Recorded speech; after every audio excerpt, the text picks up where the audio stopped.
Aubrey Allison. This is the Rubik's Cube, right? So how you take it apart is you just tilt it till so that is on the corner and you pull it up. And I can do it on any single one. So you just pull up and then you can take these pieces out. We need to make a strap out of duct tape. And all these pieces are going to fall out too.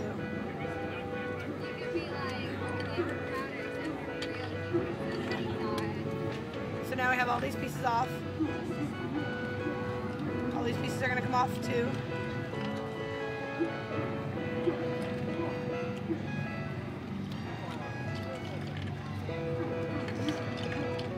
And so there's the deal. This is the inside of the Rubik's Cube. The middles never change because they're all like this. Cool, thanks Aubrey. You're welcome.